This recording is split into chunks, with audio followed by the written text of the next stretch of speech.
Right, Paul, we'll start with Saulaw. He was obviously very visually very impressive at Kempton on his first start with you. Were you expecting a performance like that when you sent him to the track first time? Yeah, it showed us plenty at home until they do that performance. You don't really know. We were hopeful, obviously. He'd won nicely in no toy.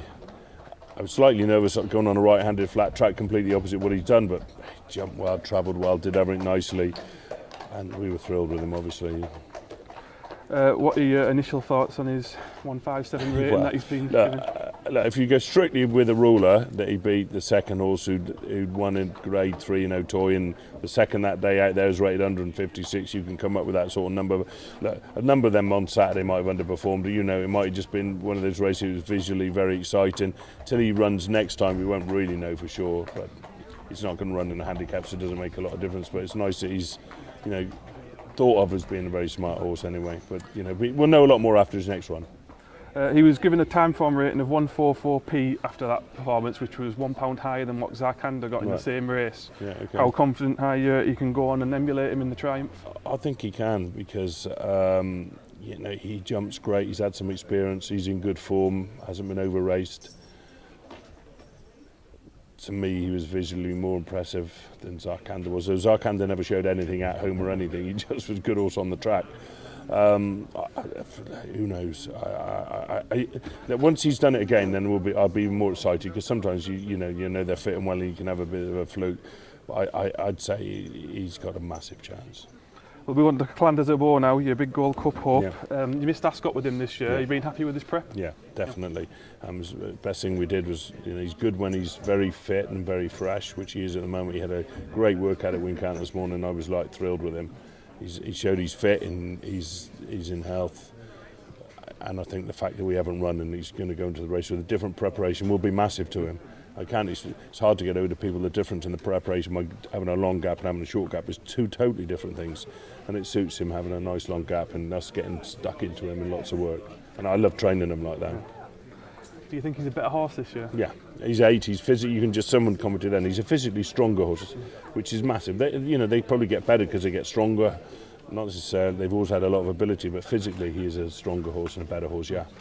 And who do you think is the biggest danger in the Gold Cup? I think the one to beat is probably Alboon Photo, last year's winner. But there's Santini, Del the Work, Lost in Translation. It's a Gold Cup. They're all good horses. It's always hard to win a Gold Cup. So I think it's a very open race. You mentioned the different prep sending in there fresh. Is there anything else you plan on doing differently during the race to try and improve on last year's? We just might be riding with a little more restraint. We were very much on the front end last year. Positive ride with just Alboon Photo sort of almost, I keep saying Harry, where he was last year, almost where we want to be this year, just giving a little, follow the pace and let him jump into the race. A horse I'm sure you wish could have been winning the Gold Cup this year, top of the game. First of all, how is he? He's fine. Yeah, he's fine. Legs have settled down well now, 100%. We're going to start riding him actually next month and do 2 months road work with him. Give him a couple of little canters, put him away back in July, and hopefully, God willing, you'll see him in the Ladbroke Trophy at Newbury in November. All right. And how confident you can get him back to his best or possibly even better next season? Sometimes I think all these horses, a year off sometimes does them no harm at all because you're always at them, always training them. He'll be just as good next year. It was a very, very minor injury. It's not a big injury. He'll be back. Could even be better. Who knows? A year off sometimes doesn't hurt them, as I said.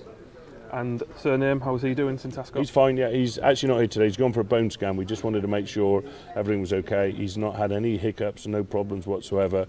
But before we start training him, we just wanted to check. So they've basically gone and had a bone scan, make sure there's nothing troubling him or playing him up that we don't know about. And if that's all fine, we'll probably just start on quietly again with him and make a decision next month whether we give him a run or not. So do you think we'll see him again this season? Possibly, yeah. Frodon, have you been happy with him since Kempton? Very happy. Yeah, he's gone forward from Kempton. He needed the run that day. He's gone forward. He worked very well with Clan Des Obeaux at Wincanton this morning. Showed he's well on track. He looks great. His time of year, so yeah, happy. Do you think this race, the Ryanair this year, could be a stronger race than compared to what he won last year? Probably is, but any of those races are the same. He's last year's winner, and he deserves to be there. He loves the track. That's a huge plus for him. Any ground concerns with him if it comes up, particularly testing? He won't mind that. I mean, to be honest, over that trip, if it's very soft, that'd be ideal.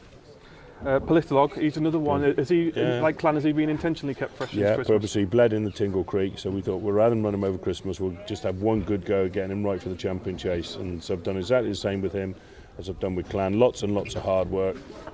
Can't get enough into him. Had a great gallop this morning at Wincanton, and I thought, wow, you're just right back to yourself, you know. And he's good at this time. He's good fresh.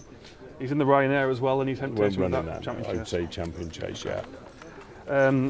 So will he be joining Dynamite Dollars in that race? Yeah, Dynamite Dollars intended to run. You know, he ran very well. First run the other day for a year, and first run at a novice company. Yeah, it was a proper run. You know, thrilled with him, and he can only gone forward. Lively outsider, I'm sure, if it's soft. Would you be thinking of stepping him up in trip next season? Yeah, definitely. Well, let's see what he does before now, the end of the season. I wouldn't be afraid to go 2.5 at Aintree with him, let's say. And Pictori, is he going to Cheltenham? No, he's not. He's going to go to Aintree. And so you've got, excuse my pronunciation, is it Greenatine? Greenatine. Yeah. He's going to run in the Grand Annual, He's in I'd the say. Grand Yeah, Annual. I think he's 150, which is a fair enough mark. It's like, but you've got to run to 150 if you're going to win the Arkle. So, you know, hopefully he can do that. Yeah, he's unbeaten over fences in 3, and his Yeah. jumping's particularly impressed. Yeah. So Just how high do you think he can go? Who knows? I mean, he's progressive. He can only get better. He's still a young horse, lightly raced. I mean, who knows? He could easily be a 160 horse in a year's time.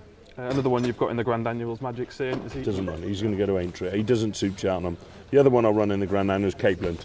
Right, okay. McFabulous. He won't run. He'll go for the EBS final next weekend. Right. He seemed to really enjoy the better ground last time. Yeah, he did. Is that something he's you'd be got a looking nice out for? mark, but he won't get in. He won't get in any of the races. Another one who's got entries at the festival, Saint Sonnet. He won really nicely the other day. Yeah. Will he be good? Will it go He too is. soon? He'll run in the marsh, I suspect. He's a proper horse. He is, and he will progress enormously from that run.